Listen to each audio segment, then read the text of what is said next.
नमस्कार, मैं हूं करमवीर और आप देख रहे हैं न्यूज़ रूम। आपको याद होगा 89 में एक पिक्चर आई थी मैंने प्यार किया, जिसमें कबूतर जा जा करके गाना भी था। आप ये भी जानते होंगे कि 80-90 के दशक तक प्रेमी प्रेमिका के बीच मिलने का एकमात्र हथियार प्रेम पत्र होता था, जिसे प्रेमी लिखता था और एक मैसेंजर यानी कोई छोटा बच्चा 1-2 टॉफ़ी 1-आध रुपए के लालच में लेके जाकर प्रेमिका को देता था, जिसमें धुनाई प्रेमी की नहीं होती थी बल्कि उस मैसेंजर की होती थी। 90 का दशक बीता, 2000 का साल आया और मोबाइल क्रांति हुई देश में। अब चूँकि अमृतकाल चल रहा है, मोदी सरकार का डिजिटल इंडिया चल रहा है, तो डिजिटल इंडिया में मोबाइल को खूब बढ़ावा मिला। अब इस मोबाइल ने एक नया कारनामा किया है। जहां अभी तक देखने को मिलता था कि मोबाइल से साइबर ठगी होती थी, पेटीएम पैसा ले लिया जाता था, उल्टे सीधे फ़ोन किए जाते थे। इन दिनों आप देख रहे होंगे एक सेक्सटॉर्शन नाम का एक नया धंधा शुरू हुआ है डिजिटल युग में। लेकिन वहीं दूसरी तरफ इस मोबाइल ने और ख़ास तौर से इंस्टाग्राम, पबजी जैसे खेलों ने हमारी युवा पीढ़ी के भविष्य को तो तहस नहस किया ही है, साथ में उनके जीवन को भी तहस नहस कर दिया है। अभी कल की ही बात है, राजधानी लखनऊ के एक प्रतिष्ठित यूनिवर्सिटी की एक छात्रा की हत्या महज इसलिए हो गई क्योंकि देर रात तक उसने एक शराब पार्टी में अपने एक मित्र के यहाँ भाग लिया था और उसकी मित्रता महज 5 दिन पुरानी थी, वो भी इंस्टाग्राम के जरिए थी। इसी मुद्दे पर बात करने के लिए हमारे साथ हैं रवि गुप्ता जी। रवि जी, आपका बहुत बहुत स्वागत है। कल जैसा कि आपने देखा एक दुखद घटना घटी, बीबीडी यूनिवर्सिटी की बीकॉम की 3 वर्ष की छात्रा की हत्या एक शराब पार्टी के दौरान उसी के एक मित्र के घर के रसोई घर में हो गई। आप इसे किस तरह देखते हैं? करमवीर, देखिए, जो आपने मुद्दा बताया मैंने प्यार किया 89 की फिल्म, उसके आगे मैं बढ़ता हूँ। 90s में एक पिक्चर आया था हम आपके हैं कौन। उसमें बड़ा ट्विस्ट आता है, एक कुत्ता छोटा सा टॉफ़ी होता है, क्या नाम होता है जो आपने बताया, उसको मैं पूरा करता हूँ उस बात को। उस समय हम लोग का युवावस्था का दौर था, हम लोग हाई स्कूल या क्लास 8-9 में होंगे। वो टफ़ी का एक छोटा सा लेटर जो लिखा होता है, वो सारा जो है पिक्चर का ट्विस्ट हो जाता है वो। तो कहने का मतलब ये है कि पहले जो चिट्ठी थी, चिट्ठी पाती जो भी था, वाद संवाद का जो भी जरिया था, उसमें एक तरफ से जाता था कोई चीज़ें कम्युनिकेशन, और कम्युनिकेशन उसके बाद आने में समय लगता था। मैं नहीं कहता कि 90s के बाद IT का रिवोल्यूशन जो भारत जगत में आया, जो भारतवर्ष में आया पूरी दुनिया के साथ, आज अगर देखा जाए ये बहुत अच्छी बात है कि अमेरिका के IT इंडस्ट्री में, सॉफ्टवेयर इंडस्ट्री में बहुत 50% योगदान, कंट्रीब्यूशन वहाँ के जो एम्प्लॉयज़ का, उसमें जो है यहाँ के हमारे देश के पढ़े लिखे युवक युवतियों की है। ये बड़ा अच्छा दौर। लेकिन सन 2005 के बाद से ये स्थितियाँ बहुत बदली हैं, क्योंकि तकनीक का इस्तेमाल जो है अगर ढंग से नहीं करते हैं तो वही तकनीक वरदान नहीं होकर आपके लिए अभिशाप बन जाती है।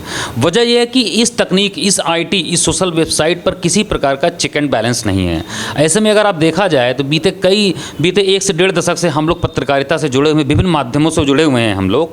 लेकिन यह भी देखने में आता है कभी कभी हमारे पत्रकारिता पर भी बहुत संकट आ जाता है। हमें अपने अस्तित्व की लड़ाई लड़नी होती है, क्योंकि जिस तरह से सोशल वेबसाइट पर, जिस तरह से घास फूस की तरह लोग बिना पढ़े लिखे, बिना आचार विचार किए लोग अपने कमेंट्स जारी करते हैं, या केवल किस टाइम पास वो करते हैं। आपने भी देखा होगा, भी 15-20 दिन पहले एक प्रमुख लखनऊ से प्रकाशित राष्ट्रीय समाचार पत्र में लखनऊ यूनिवर्सिटी और विदेश की एक संस्था कोई थी, उन्होंने कंबाइंड एक रिसर्च किया था, जिसमें ये पता चला कि आज के जो लखनऊ के जो बड़े बड़े यूनिवर्सिटीज़ में और बड़े बड़े संस्थानों, शिक्षण संस्थानों में जो तमाम कोर्सेज के जरिए पढ़ रहे हैं, लिख रहे हैं यहाँ पे बच्चे और बच्चियाँ बाहर से आकर, वह लगभग 12 से 13 घंटे अपना समय रोज़ाना जो है सोशल वेबसाइट के विभिन्न माध्यमों पर जाया कर देते हैं। मसलन व्हाट्सअप, फेसबुक, इंस्टाग्राम, पबजी वगैरह जो भी है। खैर, बीच में सरकार ने एक्शन लिया, IT मंत्रालय ने, और उस पर पबजी वगैरह जो चाइनीज़ जो थे उसको ब्रेकअप किया। लेकिन ज़रूरत यह है कि आज IT, यह प्रधानमंत्री नरेंद्र मोदी जी को सोचना होगा, समझना होगा कि अब डिजिटल इंडिया जिस प्रकार से,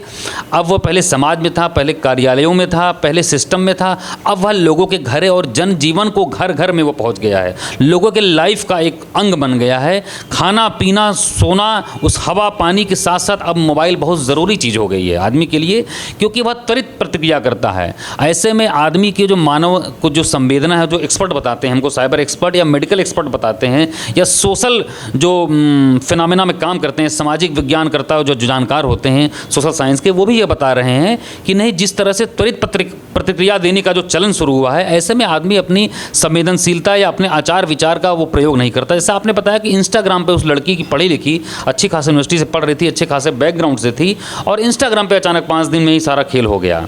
तो क्या दोषी इंस्टाग्राम है? नहीं। इस सिस्टम को देखने के चेक एंड बैलेंस बनाना होगा सरकार को, साथ साथ जहाँ जिस कॉलेज में पढ़ रही थी, वो जिस यूनिवर्सिटी में पढ़ रही थी, वहाँ के मैनेजमेंट को भी इन बातों को सोचना होगा कि पहले के छात्र छात्राओं की जो एंट्री होती थी पठन पाठन के साथ साथ कई चीज़ें उनके साथ जुड़ती हैं, तो ऐसे में उनके रहन सहन व्यवहार पर उस शिक्षण संस्थान प्रबंधन और साथ साथ पूरे समाज का दायित्व है कि वह केवल अपने को ना देखे, वो साथ साथ पेरेंट्स भी, जो आपने बताया कि न्यूक्लियर फैमिली, एकल फैमिली बढ़ती जा रही है, केवल कमर्शियलाइजेशन बढ़ रहा है, व्यावसायिकता, हर आदमी घर में कमा खा रहा है, बच्चों को केवल मोबाइल पकड़ा दिया, ये कर दिया, एक ही घर में आप देखेंगे 4-4 5-5 मोबाइल है।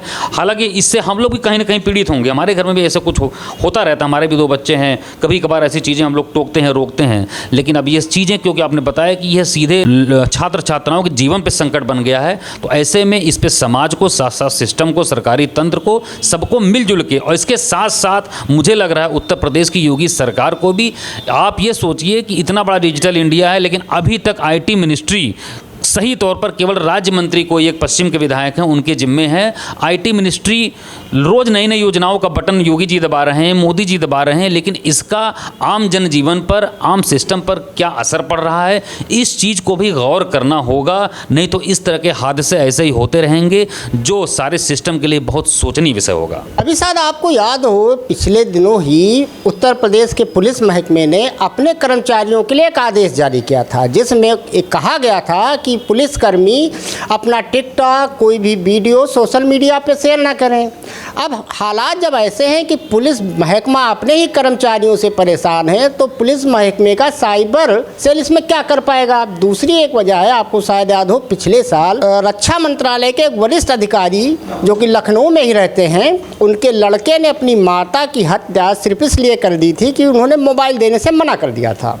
ये तो रही 2 घटनाएं। तीसरी समस्या क्या आ रही है, जिस पर जो रक्षा वैज्ञानिक हैं, उसके अलावा आईटी सेल के जो विशेषज्ञ हैं, इसके साथ जो सामाजिक कार्यकर्ता हैं, उनका भी मानना है कि आज परिवार एकल हो गया है। माता पिता दोनों नौकरी करते हैं या बाहर कहीं ना कहीं काम करते हैं, तो बच्चों से पिंड छुड़ाने के लिए कि बच्चे ज़्यादा उनसे सवाल ना करें, उनको एक मोबाइल ख़रीद के दे दिया जाता है और कहा जाता है बेटा इसमें लगे रहो।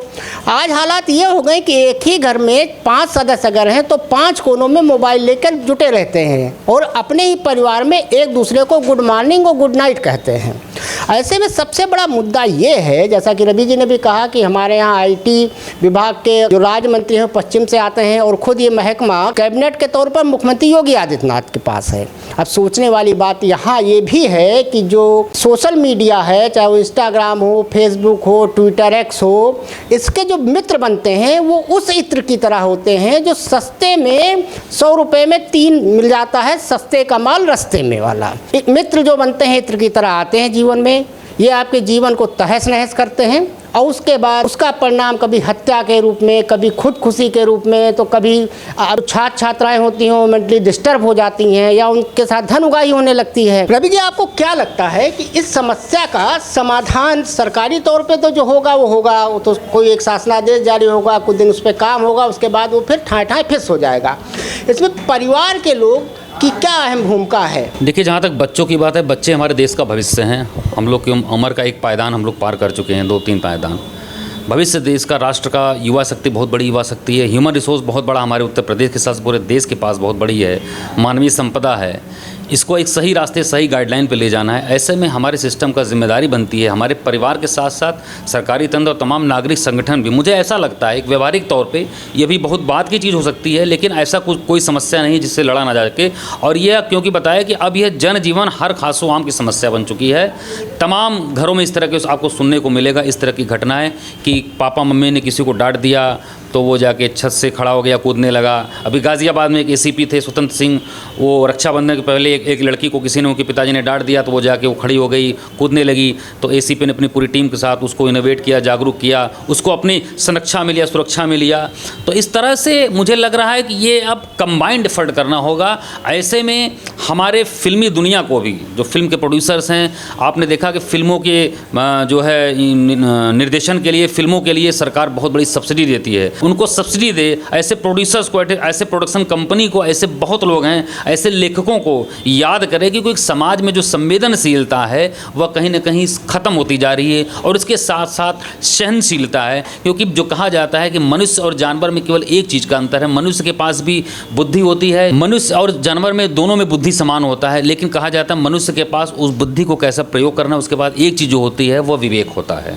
वह विवेक आज मानव जगत से या मानव समाज में लोगों के पास खोता जा रहा है। उसके अनेक कारण है। शिक्षा पद्धति को बदलना होगा, परिवार को भी बदलना होगा। इस तरीके से पेरेंट टीचर मीटिंग आप देखिए हर हफ्ते हम लोग अटेंड करते हैं, उसका क्या मकसद है? क्या केवल पढ़ाई लिखाई बस यही है? क्या नैतिक शिक्षा कोई नहीं है? बच्चे कहाँ जा रहे हैं, उनको उसके प्रति जागरूक करना होगा। केवल सड़क सुरक्षा, ये सुरक्षा, अब तो मुझे लग रहा है कि IT सुरक्षा को लेकर भी जन जागरूकता अभियान सरकार को चलाना चाहिए। इसको लेकर आगे बढ़ना चाहिए कि इसके क्या खतरे हैं, क्या संकेत हैं, इस तरह की घटनाएं हो रही हैं, क्यों हो रही हैं, इस पर भी तमाम तरीके के वर्कशॉप, कार्यशालाएं इस तरीके से लोगों को होनी चाहिए। ये आपसे हमारा अंतिम प्रश्न है कि जैसा कि BBD के प्रवक्ता ने कहा कि जो छात्रा है जिसकी कल दुखद हत्या हुई वो BCom तृतीय साल में थी और महज एक बार वो क्लास आई, तो आपको क्या लगता है इसमें कहीं ना कहीं स्कूल कॉलेज भी जिम्मेदार हैं? अगर वो एक बार आई तो विद्यालय ने क्या उसके परिवार से कांटेक्ट किया, उनको ये सूचना दी? दूसरा, उत्तर प्रदेश पुलिस ने भी एक एडवाइजरी जारी की है सभी विद्यालयों में, विश्वविद्यालयों को, खासतौर से हॉस्टलों को, कि वो अपने यहाँ जो सीलिंग फैन होता है उसे बदलें और उसकी जगह पे ऐसे पंखे लगाएं जिसमें जल्दी कोई सुसाइड ना कर पाए। संक्षेप में इस पर आपका क्या कहना है? देखिए, जो भी संबंधित विश्वविद्यालय का आपने नाम लिया, जो छात्रा का जो उसकी हत्या हुई, जो है गैर जिम्मेदाराना रवैया कहेंगे। यह एक ऐसा कुछ नहीं कहने से काम चलेगा। छात्रा बाहर से आई थी, पढ़ती थी, बाकायदा उसकी फ़ीस या सब कुछ दिया जाता है। ऐसे में अगर महीने 2 महीने वो एक्स हॉस्टलर रही, वहाँ पहले हॉस्टल में रह चुकी थी, और इस तरह से बयान खाली देकर अपना पीछा छुड़ा लेना, तो यह बहुत अच्छी बात नहीं है। ये एक मैसेज जाता है समाज के। दूसरा बात जो आपने कहा कि केवल आत्महत्या के तौर तरीकों को देखकर या ऐसा हो जाएगा, इसकी आशंका को लेकर, नकारात्मक आशंका को लेकर पंखे बदल दिया है, ये जो आपने कहा, इस बात को मैं आगे बढ़ाता हूँ। कोटा में भी ऐसा कुछ, अभी जो कोटा में जो लगातार आप देख रहे हैं छात्र छात्राएं वहाँ आत्महत्या कर रहे हैं, ऐसे में वहाँ भी इस तरीके से हॉस्टल में एक गाइडलाइन पुलिस ने जारी कर दी वहाँ पर कि इस तरह के पंखे न लगाए जाएँ, वो सीलिंग फैन न लगाया जाए, जिससे, तो इसका कोई ये समाधान नहीं है। इसके पीछे के कारणों पर जाना होगा।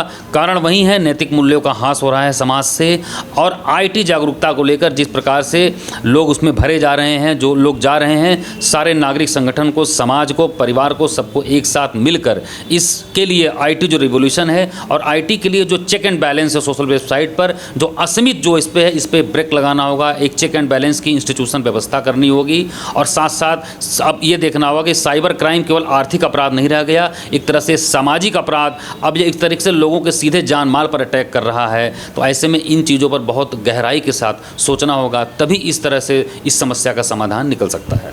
जैसा कि आपने सुना, न्यूज़ रूम में आज की चर्चा का मुद्दा था सोशल मीडिया पे बढ़ती दोस्ती और उसके खतरे। अगर आपको हमारा कार्यक्रम अच्छा लगा हो तो इसे ज़्यादा से ज़्यादा शेयर, लाइक और सब्सक्राइब करें। धन्यवाद।